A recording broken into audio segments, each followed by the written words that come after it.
हाय बच्चों, कैसे हो सब। आज लेक्चर 2 ऑफ सर्कुलर मोशन में हम स्टडी करने वाले हैं यूनिफॉर्म सर्कुलर मोशन। भाई यूनिफॉर्म सर्कुलर मोशन बोलोगे सर, आप बोल तो यूनिफॉर्म रहे हो, लिखा है यहाँ पे हॉरिजॉन्टल सर्कुलर मोशन है। तो थम जाओ बच्चों, अभी क्या है, हम सीखेंगे uniform circular motion he. But in general circular motion दो तरीके के होते हैं।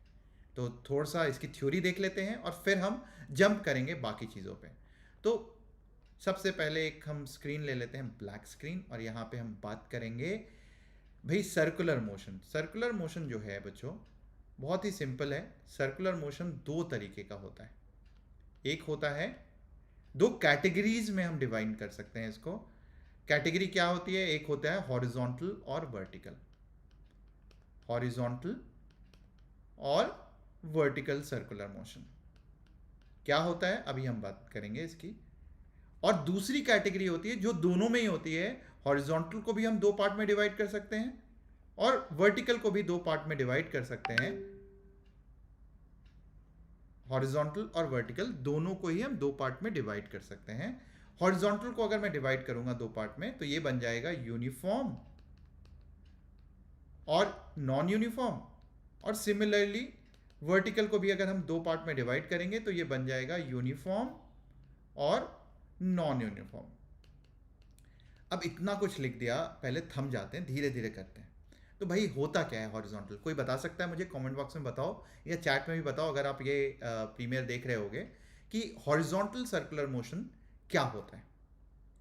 तो जैसा नाम सजेस्ट करता है हॉरिजॉन्टल, हॉरिजॉन्टल का मतलब है अर्थ के सरफेस के पैरेलल या अर्थ के सरफेस के ऊपर, हॉरिजॉन्टल।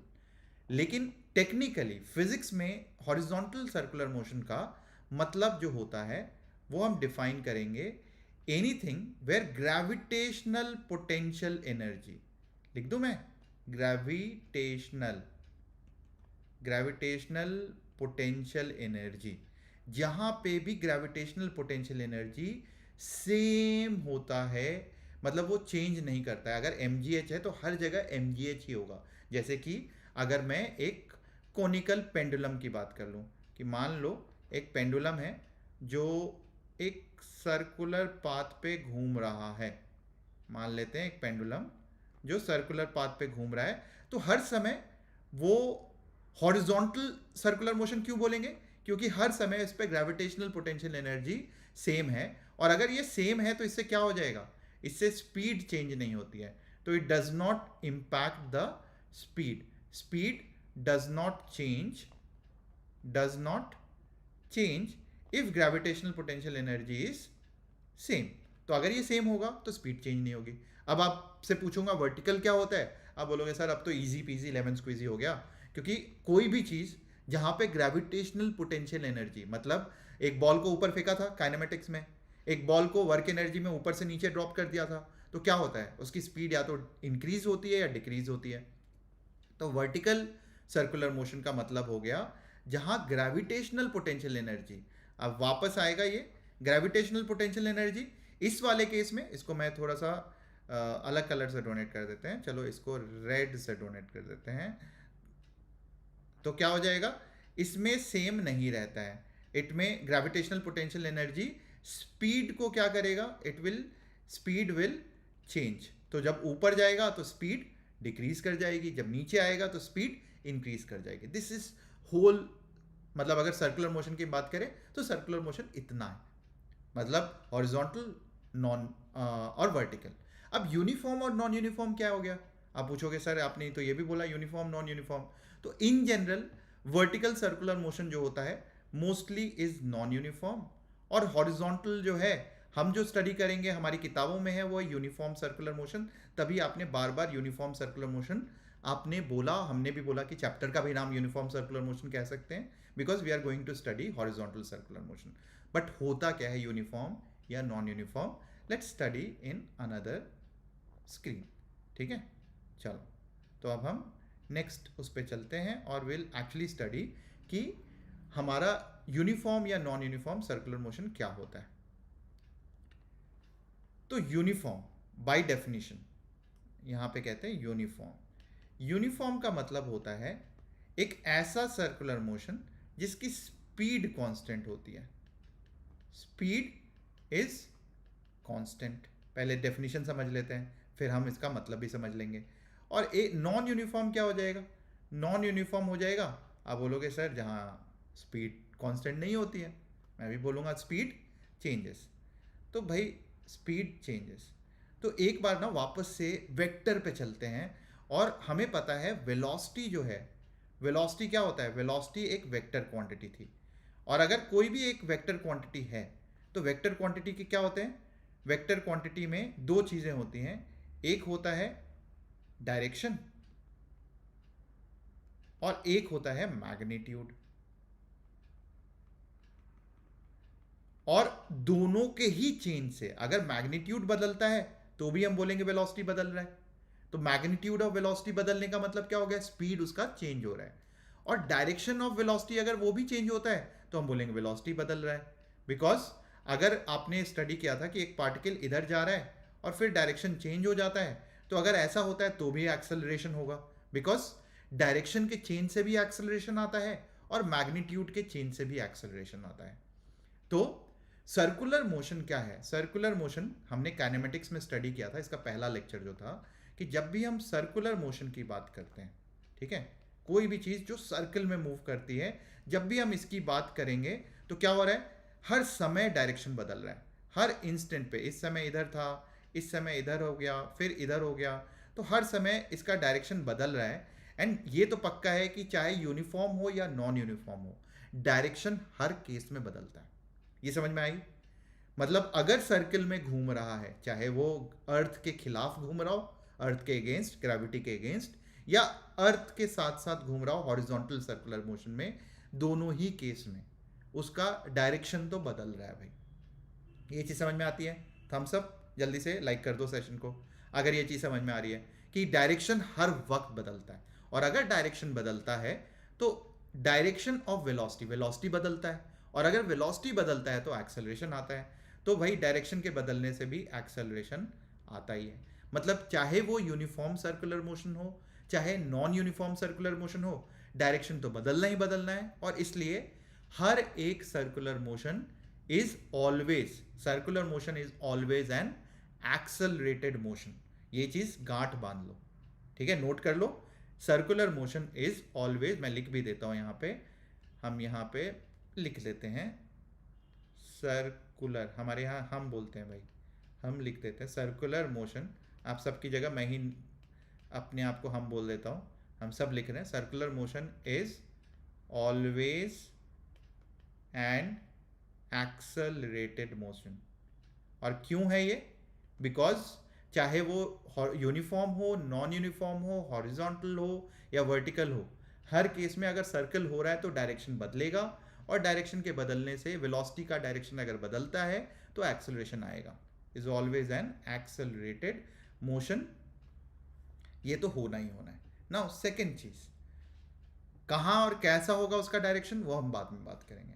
और दूसरा, मैग्नीट्यूड के बदलने से भी एक्सेलरेशन आएगा। तो यहां पे जब हम बात करते हैं यूनिफॉर्म सर्कुलर मोशन की, यूनिफॉर्म सर्कुलर मोशन में क्या हो रहा है? स्पीड इज कांस्टेंट, मतलब मैग्नीट्यूड नहीं बदल रहा है। और अगर मैग्नीट्यूड नहीं बदल रहा है, speed is constant. Magnitude of velocity क्या होता है? At any instant magnitude of velocity is, at any instant magnitude of velocity is speed. तो अगर स्पीड इज कांस्टेंट मतलब मैग्नीट्यूड नहीं बदल रहा है। और अगर मैग्नीट्यूड नहीं बदल रहा है, नहीं बदल रहा है, तो क्या होगा? तो इसका मतलब इसकी वजह से कोई एक्सेलरेशन नहीं आएगा। सो इसकी वजह से एक्सेलरेशन इज जीरो।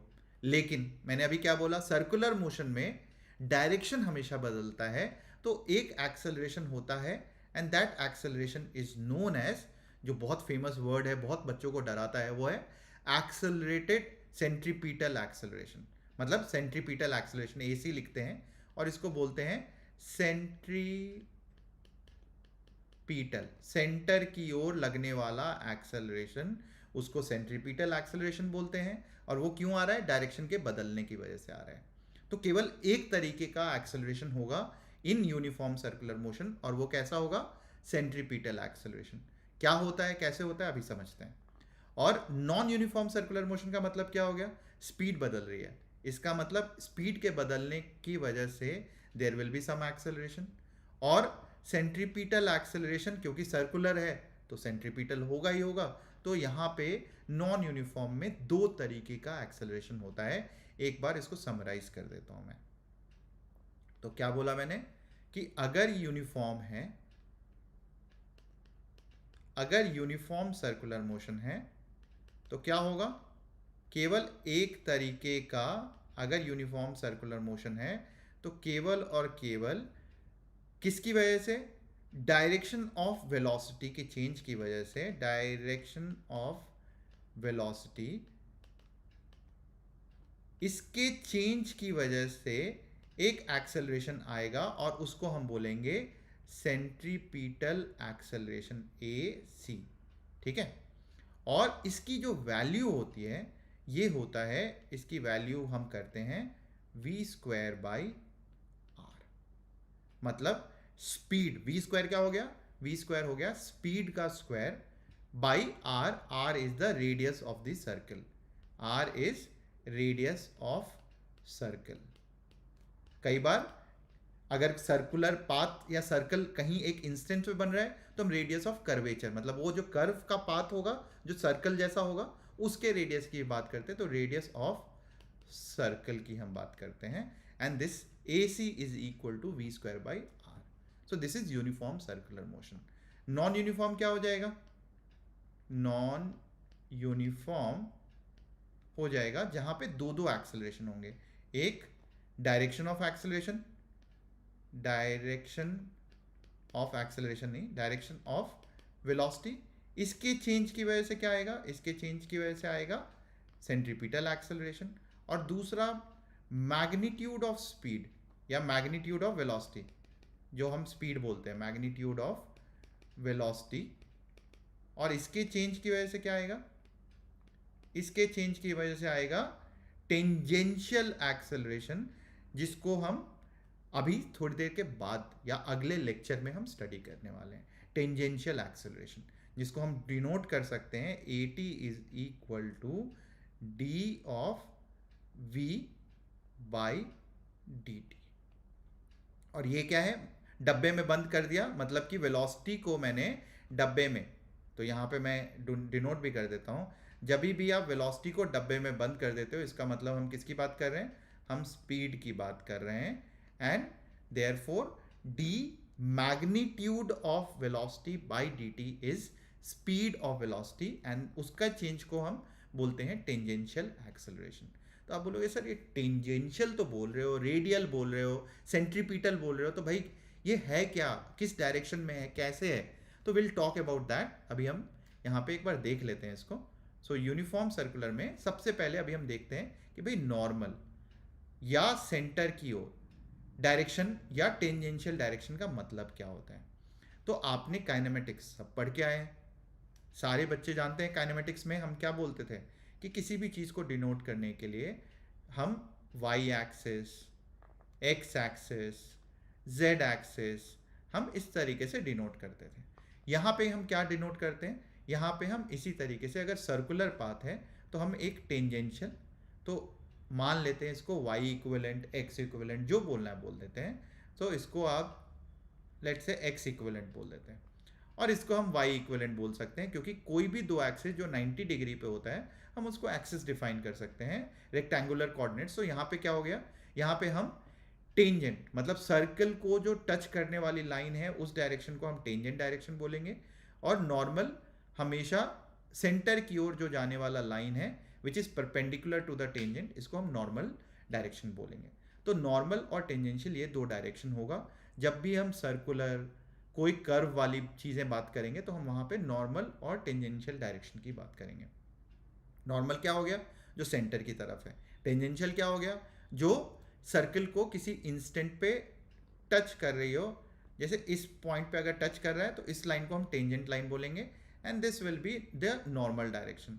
तो देखो ये y और x जैसा दिख रहा है ना, ऐसा कुछ, तो ऐसा कुछ हम डिफाइन कर सकते हैं, इसको y इक्विवेलेंट, इसको x इक्विवेलेंट, दोनों 90 डिग्री पे हैं, तो आराम से हम इन दोनों डायरेक्शन में सारी चीज़ों को ब्रेक कर सकते हैं, सारे वेलोसिटी एक्सेलरेशन के कंपोनेंट को हम टेंजेंशियल या नॉर्मल में ही स्टडी करने वाले हैं। और ये centripetal acceleration is towards the normal direction, मतलब towards the centre of the circle. और ये जो एक्सेलरेशन होता है इसका वैल्यू होता है v²/r। और टेंजेंशियल एक्सेलरेशन जो होता है, जिस रेट से आपका स्पीड चेंज हो रहा होता है, उसका डेरिवेटिव या differentiation rate of change of speed होता है। आई होप सबको समझ में आ गया।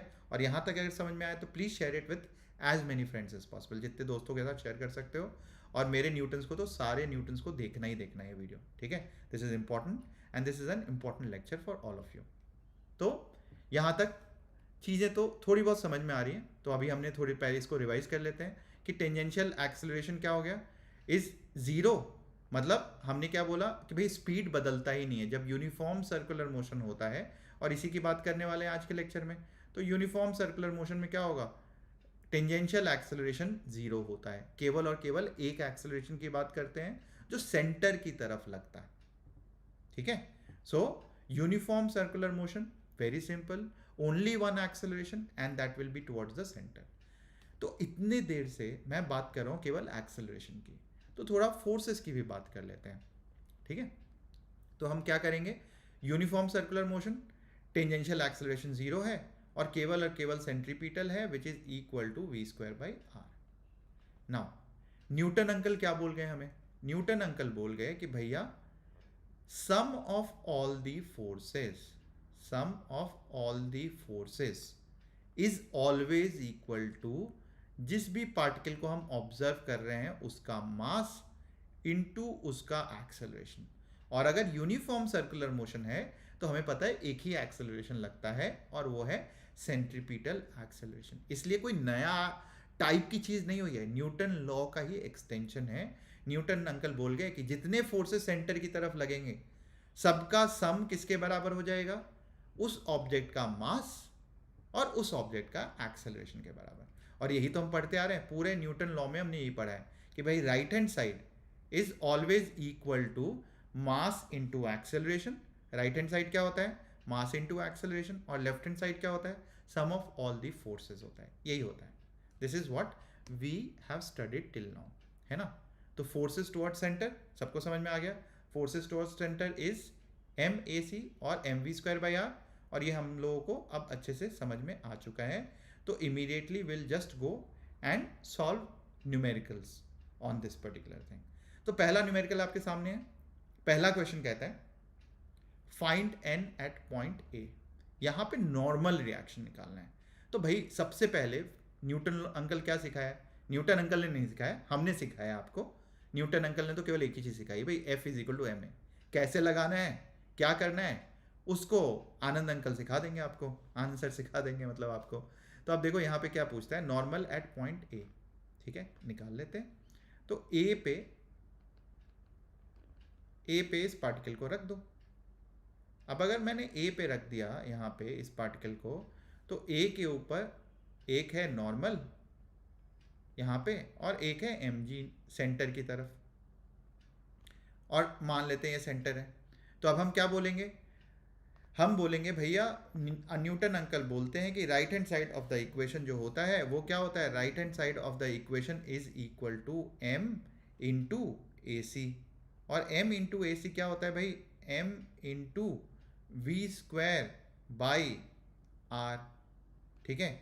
और यहाँ पे find n at point A, यहाँ पे मान लेते हैं कि ये स्पीड इसकी v है, ये मान लेते हैं, ये गिवन नहीं है बट हम मान लेते हैं, ठीक है। मान लेते हैं मतलब ये गिवन है, मैंने ही मिस कर दिया क्वेश्चन में।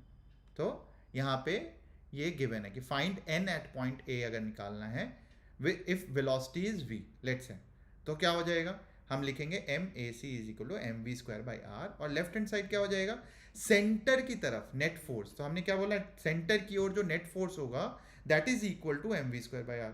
तो भाई n माइनस mg करें कि mg माइनस n करें, तो बहुत सिंपल है, हम कर देंगे mg minus n is equal to mv²/r।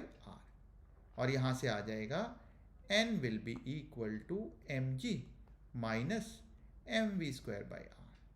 Simple. तो हमेशा याद रखना नेट फोर्स सेंटर की तरफ होता है। और जो भी, तो बेसिकली अगर आप यहाँ से देखोगे तो एक्सेलरेशन क्या हो जाएगा, acceleration will be towards the centre, और इसलिए ये एक्सेलरेशन का डायग्राम है। और अगर एक्सेलरेशन जिधर भी है हम उधर के डायरेक्शन के फोर्स को पॉजिटिव मानेंगे और उसके ऑपोजिट डायरेक्शन में जो है नेगेटिव, तो एम जी माइनस है। नाउ मैक्स वेलोसिटी एट ए, ये पूछ रहा है कि यहाँ पे मैक्सिमम वेलोसिटी कितनी हो ताकि ये कांटेक्ट नहीं लूज करे।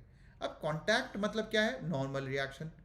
और अगर हमें पता है कि नॉर्मल रिएक्शन जो होता है हमेशा अगर पॉजिटिव है, कांटेक्ट लूज कर गया मतलब जीरो हो गया, तो it should be what, normal reaction maximum कितना हो सकता है, मिनिमम कितना हो सकता है भाई, अगर कांटेक्ट लूज हो गया तो जीरो हो जाएगा।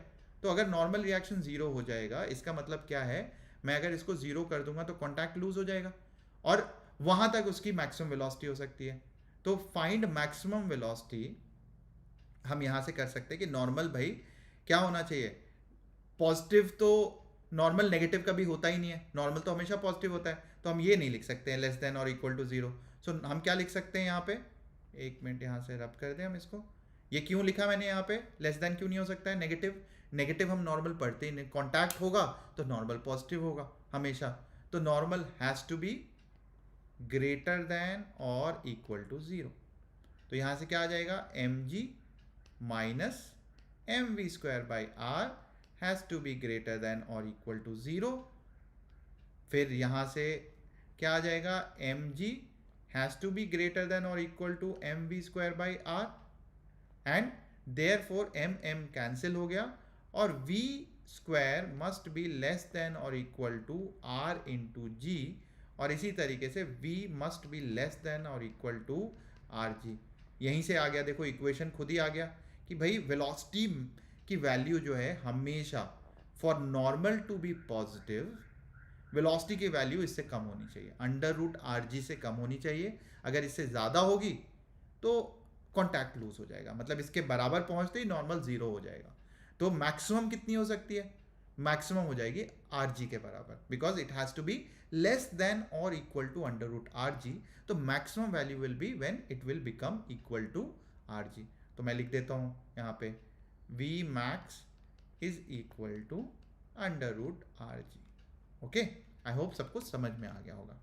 अब इसी का उल्टा कर लेते हैं कि अगर ये मान लो पार्टिकल ऊपर से नीचे की ओर आ रहा था, अब यहाँ नॉर्मल पूछा है, यहाँ वेलोसिटी भी दे दी, यहाँ पे आर भी दे दिया, तो अब इसको सॉल्व कर लें, तो फटाफट कर लेते हैं। तो अगर कर्व इस तरीके का है तो यहाँ पे क्या होगा, अब अगर मैं इक्वेशन बनाऊंगा, एम जी तो हमेशा नीचे की ओर होता है, कर देते हैं, नॉर्मल किधर की ओर होता है, सेंटर की ओर होता है, और आपको पता है कि एक्सेलरेशन जो सेंट्रीपिटल एक्सेलरेशन है वो किधर की ओर है, वो सेंटर की ओर है, सेंट्रीपिटल एक्सेलरेशन।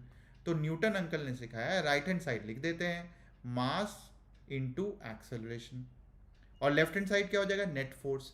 किस डायरेक्शन वाले फोर्स को पॉजिटिव मानेंगे, जो एक्सेलरेशन के साइड है, तो हम कहेंगे N minus M G is equal to M A, और एम ए कितना है, एम जो इस पॉइंट पे वेलोसिटी है उसका स्क्वायर वी ए स्क्वायर। हमेशा याद रखना हम किस पॉइंट पे ये डिफाइन कर रहे हैं फोर्स, हम ए पे डिफाइन कर रहे हैं, इसलिए हम सारी चीज़ें ए की जो वेलोसिटी होगी वही लिखेंगे, M V A square by R, and therefore now normal in this case यहाँ पे क्या हो जाएगा, नॉर्मल ज़्यादा है। आपने देखा जब सरफेस के ऊपर पार्टिकल था तो नॉर्मल कम था, एम जी माइनस समथिंग था, और यहाँ पे ये क्या हो गया, एम जी प्लस हो जाएगा, M G plus M V A whole square by R. आप वैल्यूज डाल के आंसर खुद निकाल लेना, कमेंट बॉक्स में इसका आंसर बता देना मुझे, ठीक है, मुझे आइडिया भी लग जाएगा कितने बच्चों ने देखा है ये और किस किस ने नहीं देखा है। तो सारे न्यूटन्स, लिटिल न्यूटन्स, आपको कमेंट बॉक्स में आंसर बताना है, इसका आंसर कितना आया, ठीक है। Let's move ahead and do our third question. अब यहाँ पे थर्ड बहुत सिंपल सा पूछा है कि मान लो अगर मैं बोलता कि पाथ में फ्रिक्शन था, पाथ में फ्रिक्शन था, तो क्या इसका आंसर बदल जाएगा, क्या आंसर है, ये भी साथ में कॉमा करके आंसर बताओ कमेंट बॉक्स में, फिर मैं आपको टेलीग्राम पे इसका आंसर बता दूंगा। अगर नहीं ज्वाइन किया है तो ज्वाइन कर लो v_wap, ठीक है, ये टेलीग्राम का आईडी है। तो कमेंट बॉक्स में इसका भी आंसर बताओ और पहले वाले का भी आंसर बताओ, and we will move on to the next question. Next question कहता है कि find the maximum speed such that mass does not lose at B. अब बिल्कुल पहला जो क्वेश्चन था वैसा ही है, बट यहां पे ही कॉन्टैक्ट नहीं लूज करे तो क्या मैक्सिमम स्पीड होगी। तो यहां से सर्कुलर पार्ट शुरू हो जाता है। तो लेट्स से अगर मैं इसकी बात करता हूं, यहां पे जस्ट ये पाथ बिकम्स सर्कुलर, है ना। तो यहां पे फ्री बॉडी डायग्राम बना लेते हैं। फ्री बॉडी डायग्राम क्या बोलता है भाई? फ्री बॉडी हमने क्या सीखा है? फ्री बॉडी बोलता है कि भाई ये हो गया नॉर्मल, ये हो गया mg, और सेंटर की तरफ ये सेंटर है, ठीक है। और एंगल क्या दिया हुआ है? एंगल वर्टिकल के साथ दिया हुआ है, ये दिया हुआ है। तो ये एंगल क्या हो जाएगा? थीटा, क्योंकि ये एंगल दिया हुआ है तो वर्टिकली ऑपोजिट एंगल, तो ये आ गया। तो ये कंपोनेंट क्या हो जाएगा? Let's draw the component. तो ये हो जाएगा mg cos ऑफ थीटा, और इस डायरेक्शन में आएगा mg sin थीटा। अब न्यूटन अंकल क्या बोल के गए? न्यूटन अंकल बोल के गए हैं कि भाई net force towards the centre will be equal to mv²/r। So n, ये b पे हम n कर देते हैं। सो बेसिकली हम बोलेंगे net force right hand side of the equation is m, यहाँ पे वेलोसिटी vb का होल स्क्वायर अपॉन r। इसमें कोई cos थीटा sin थीटा नहीं है, देख लो। Simply net force is mv²/r उस इंस्टेंट पे सेंटर की तरफ, तो हमने कर दिया। अब राइट हैंड साइड क्या हो जाएगा, लेफ्ट हैंड साइड क्या हो जाएगा? Net force. अब एक्सेलरेशन का डायरेक्शन किधर है? Acceleration is towards the centre, तो इस डायरेक्शन वाला फोर्स इज पॉजिटिव। सो हम लिख लेंगे mg cos theta minus nb should be equal to this. अब अगर कॉन्टैक्ट लूज नहीं करना है तो क्या होगा? आपको अभी सिखा दिया मैंने, mg cos theta minus mvb whole square by r is equal to nb, और ये क्या होता है? ये ग्रेटर देन और इक्वल टू 0 होना चाहिए। तो कॉन्टैक्ट कब तक लूज नहीं करेगा? जब तक ये पॉजिटिव है। मतलब जैसे ही 0 हुआ कॉन्टैक्ट लूज हो गया, तो भाई 0 कर देंगे तो मैक्सिमम स्पीड आ जाएगी। सो nb को अगर 0 कर दिया तो क्या हो जाएगा? यहाँ से आ जाएगा हमारे पास mg cos theta is equal to mvb whole square by r। m से m कैंसिल हो गया, और वेलोसिटी कितना आ गया? vb आ गया, पहले rg आया था, अब देखो टॉप पे rg आया था, यहाँ पे क्या आया? rg cos of theta. r कितना है? √3 डाल देते हैं, इंटू जी कितना है? 10। cos थीटा कितना होता है? cos 30 कितना होता है? √3/2 होता है, कर दिया। √3 मल्टीप्लाई होके कितना हो गया? 3। 30/2 15। सो ये √15 मीटर पर सेकेंड इतना आ गया, ऑलमोस्ट 4 के बराबर आ गया। तो 4 मीटर पर सेकेंड अगर स्पीड है तो ये कॉन्टैक्ट, मतलब अगर 4 है तो पक्का ही लूज कर जाएगा, ये मैक्सिमम स्पीड है। 4 क्यों है? क्योंकि √16 होता है, ऑब्वियसली इससे ज़्यादा है, तो 4 मीटर पर सेकेंड पे तो कॉन्टैक्ट उससे कम ही होनी चाहिए, √15 से ज़्यादा नहीं हो सकता, उस पर कॉन्टैक्ट लूज हो जाएगा। आई होप सबको समझ में आ रहा है, यहाँ तक आ रहा है तो लाइक कर दिया, शेयर कर दिया, और अपने आंसर्स कमेंट बॉक्स में डाल दिए। आई होप सबने कर दिया होगा। And this is lecture 2। अभी बहुत सारे क्वेश्चंस और करने हैं। इनफैक्ट यहाँ पे पूछा है rate of change of speed, वो भी निकाल सकते हैं, क्योंकि मैंने अभी यहाँ पे 2 डायरेक्शन बताया था। भाई एक टेंजेंशियल डायरेक्शन में जो फोर्स था वो कितना था? mg sin 30 डिग्री, और अगर ये है mg sin 30 डिग्री तो हम बता सकते हैं कि mg sin 30 डिग्री क्या हो जाएगा? राइट हैंड साइड हम बोल देंगे, राइट हैंड साइड क्या हो जाएगा? राइट हैंड साइड हो जाएगा m इंटू at, और लेफ्ट हैंड साइड क्या हो जाएगा? It will be equal to mg sine of 30, क्योंकि नेट फोर्स तो यही है, तो हम m से m कैंसिल हो जाएगा, और rate of change of speed is tangential acceleration. तो अगर डेफिनेशन पता है तो मैं ये भी कर सकता था कि दिस इज इक्वल टू, और उसका डायरेक्शन क्या है? फोर्स के डायरेक्शन में, तो ये हो जाएगा at, and at will be equal to g of sine 30, या फिर g by half which is 5 metre per second square. तो ये आ गया आपके पास at। Rate of change of speed is nothing but tangential, this change of speed is tangential acceleration. आया समझ में? जल्दी से बता दो भाई, जल्दी जल्दी जल्दी। अब देखो ये ग्रेविटी, बहुत आजकल चंद्रयान चंद्रयान की बात करें तो ग्रेविटी से रिलेटेड क्वेश्चन मैंने दे दिया कि भाई एक सैटेलाइट है, एक सैटेलाइट जो अर्थ के चारों ओर चक्कर काट रही है एक सर्कुलर ऑर्बिट में, ठीक है, सर्कुलर ऑर्बिट में अर्थ के चारों ओर चक्कर काट रही है और अर्थ से वो h डिस्टेंस पे है। तो अर्थ के सरफेस और इस सैटेलाइट के बीच में जो डिस्टेंस है वो h है और ये दिया हुआ है कि भाई सर्कल में मेंटेन करने के लिए जो फोर्स लगता है, और यही सब फोर्सेस लगते हैं भाई चंद्रयान में, कोई बहुत डिफरेंट चीज़ें नहीं है, जो आप यहाँ पढ़ते हो सब अप्लाई हुआ है वहाँ पे चंद्रयान में। In fact one of my student, मैंने कहानी बताई थी, Manish, he was the one who was maintaining the orbital velocity changes, जो जितने भी ऑर्बिटल वेलोसिटी चेंज हो रहे थे जिसकी वजह से उसका पाथ बदल रहा था वो मेंटेन कर रहा था, और उससे मेरी बात हुई तो उसने एग्जैक्टली यही बोला कि सर जो जो आपने 11th में पढ़ाया था ना फिजिक्स में, हु बहू एज इट इज़ वही अप्लाई होता है, कोई नई चीज़ नहीं आती है। तो इसरो के साइंटिस्ट भी यही सारे फॉर्मूले यूज़ करके आज वो सारी चीज़ें कर रहे हैं। तो मैंने सोचा एक क्वेश्चन ले लेता हूँ आपके लिए भी कि भाई ये फोर्स लग रहा है तो आपको बताना है वेलोसिटी कितनी चाहिए सर्कुलर ऑर्बिट में मेंटेन होने के लिए। आप बोलोगे न्यूटन अंकल ने हमें सिखाया, बार बार मैं यही बोल रहा हूँ, न्यूटन अंकल की बात करते करते हमें रट्टा मर जाना चाहिए कि भाई राइट हैंड साइड होता है MAC, जो कि नथिंग बट M, जो इस पॉइंट पे या किसी भी पॉइंट पे, क्योंकि कांस्टेंट स्पीड से मूव कर रहा है, it's a uniform circular motion, तो mv² अपॉन रेडियस क्या लेंगे हम, यहां से पूरा का पूरा डिस्टेंस लेंगे which is nothing but r plus h। और ये क्या दिया हुआ है, ये फोर्स कितना दिया हुआ है ये आप अभी पढ़ोगे इन दी चैप्टर ग्रेविटेशन।